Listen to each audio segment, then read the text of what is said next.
Olá, meus amigos de todo o Brasil. Este é o programa Saber Direito. Meu nome é Marcelo Novelino, procurador federal, mestre em Direito Público e professor de Direito Constitucional. Lembrando que o tema do nosso curso desta semana são alguns direitos fundamentais. Nós já vimos nas duas aulas anteriores a inviolabilidade do direito à vida e falamos sobre o direito à privacidade.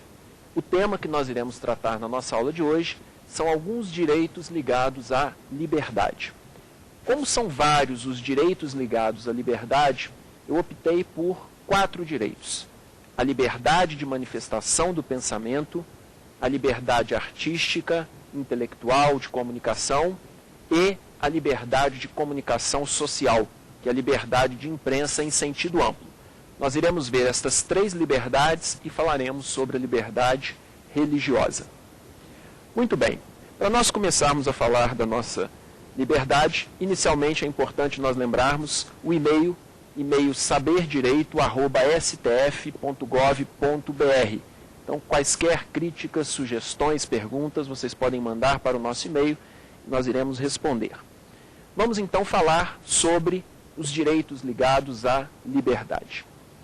Inicialmente, é importante nós sabermos que a ideia de liberdade ela está ligada a respeito e responsabilidade.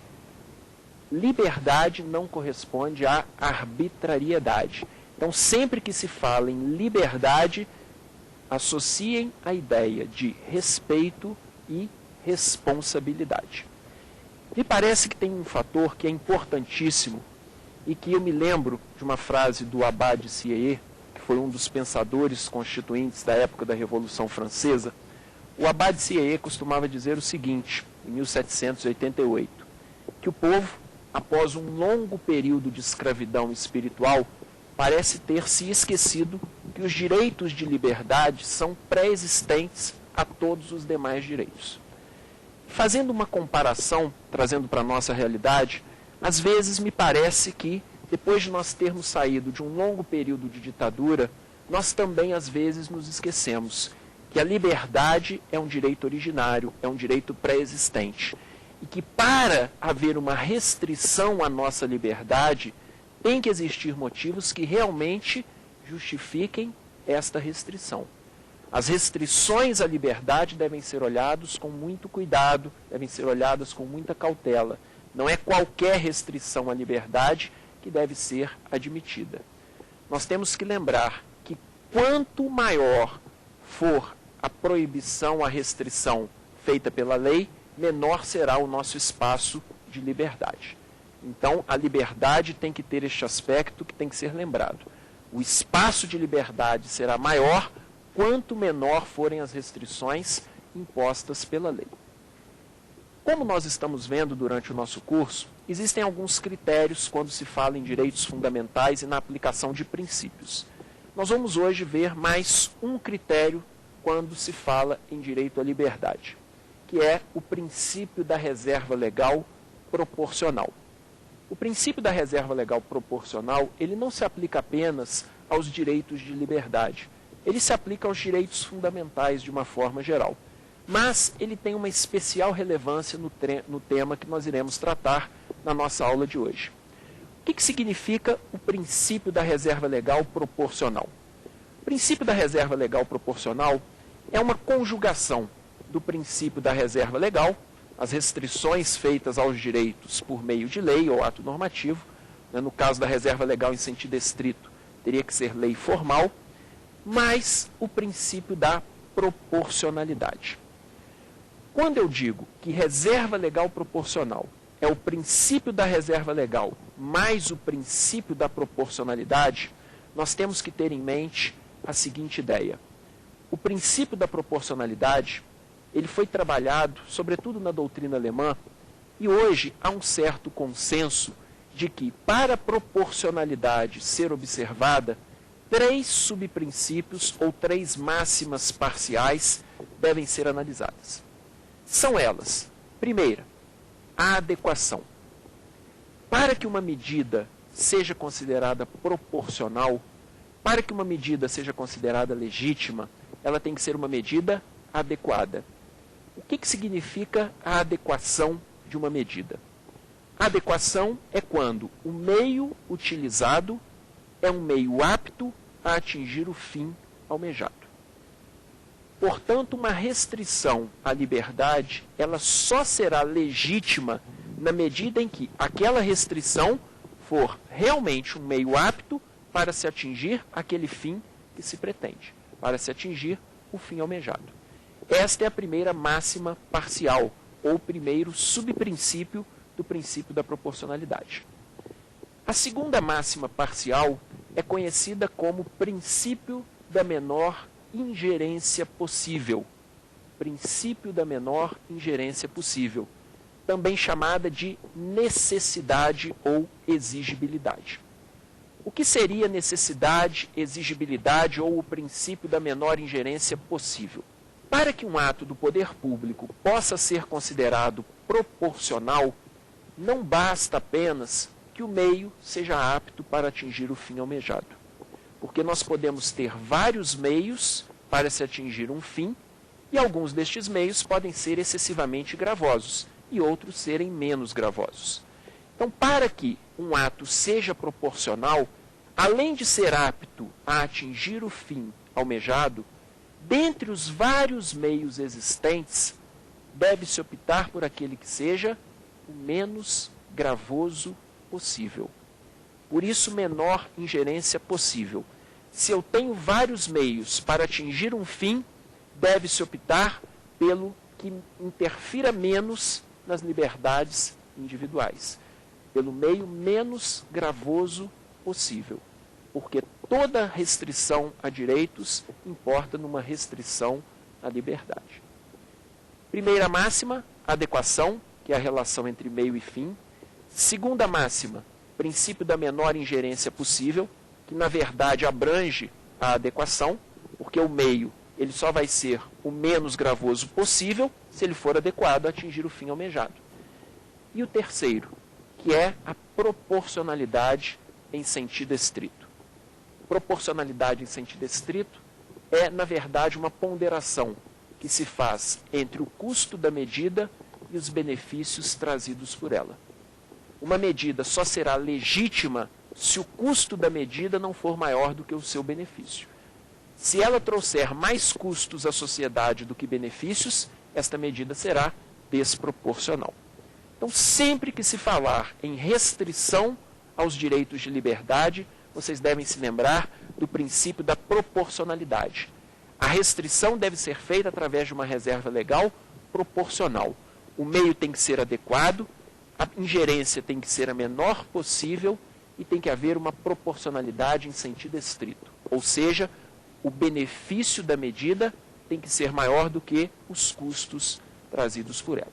Estes são alguns critérios que vão orientar quando se trata de direitos ligados à liberdade, que vão orientar a análise desses direitos, sobretudo quando em colisão com outros direitos fundamentais. Primeira liberdade que nós vamos ver é a liberdade de manifestação do pensamento, que está prevista no artigo 5º, inciso 4 da Constituição. Lá no artigo 5º, inciso 4, a Constituição diz: é livre a manifestação do pensamento, sendo vedado o anonimato. E logo em seguida, no inciso 5, ela traz um outro dispositivo que complementa o dispositivo anterior. Ela diz: é assegurado o direito de resposta proporcional ao agravo, além da indenização pelo dano material ou moral decorrente de sua violação. Ou seja, a Constituição assegura a liberdade de manifestação do pensamento, não a liberdade do pensamento apenas.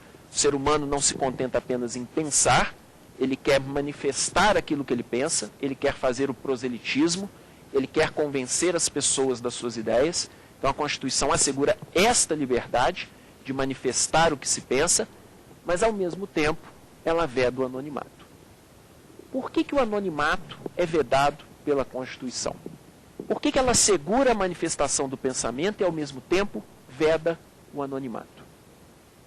Porque não existem direitos absolutos. A manifestação do pensamento é livre.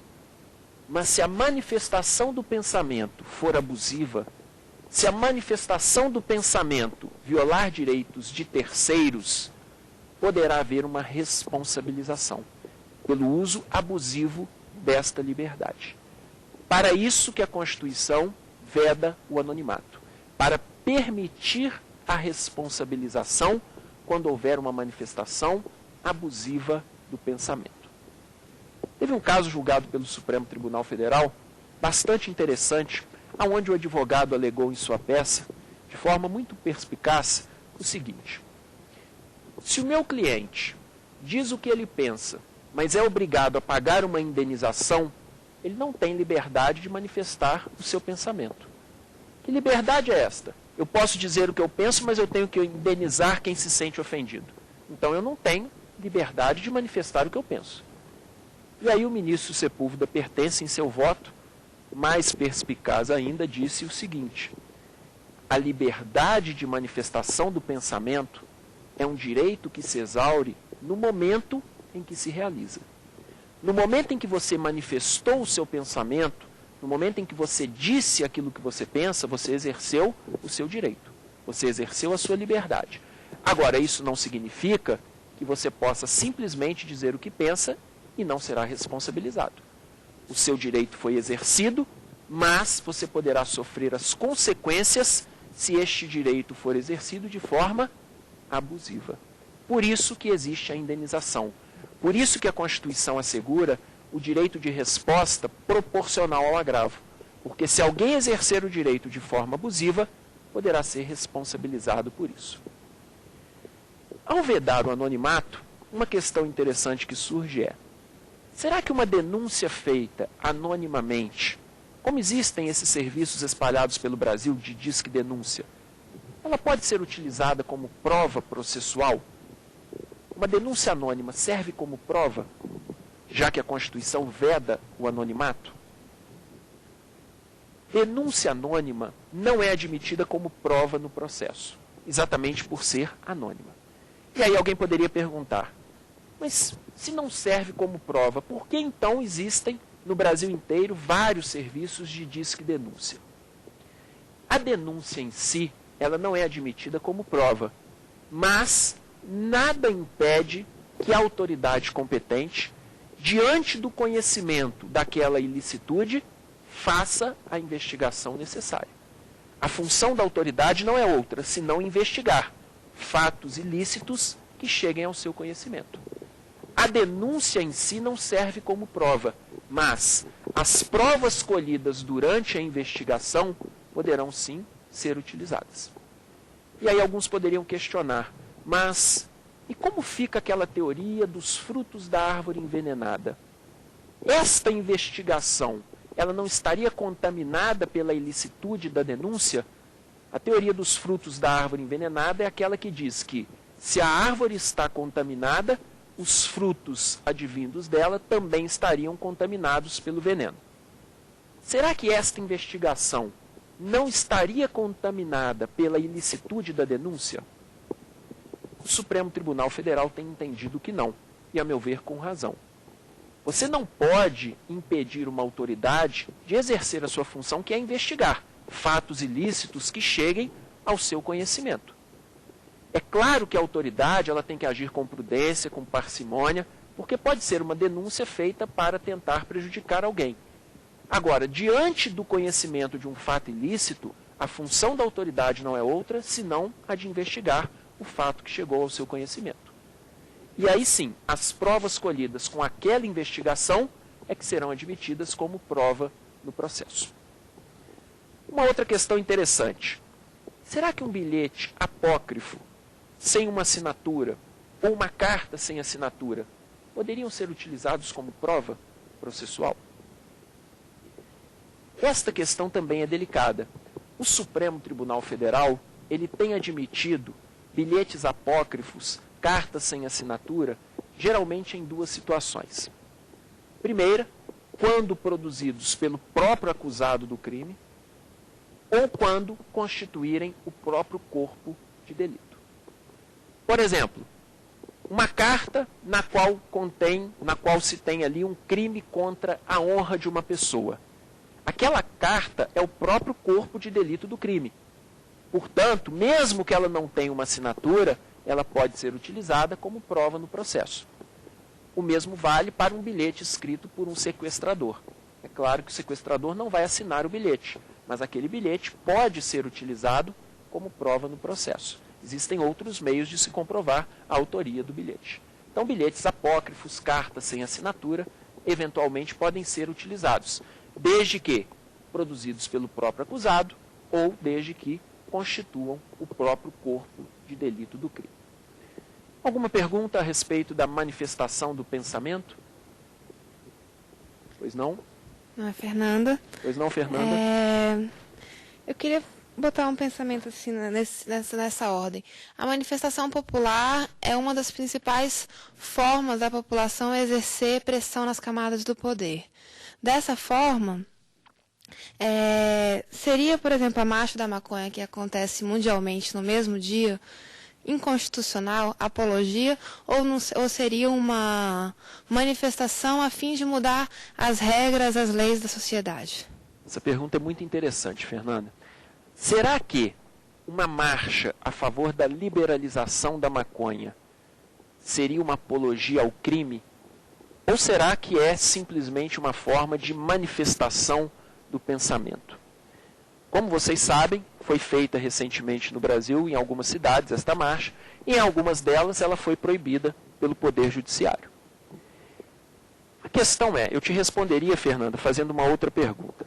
Será que se um grupo fizesse uma passeata para a legalização do aborto, os juízes impediriam da mesma forma, dizendo que seria uma apologia ao crime? Será que, se houvesse uma marcha a favor da descriminalização de algum outro tipo de ilícito, seria considerado como apologia ao crime? Me parece que são coisas bastante distintas.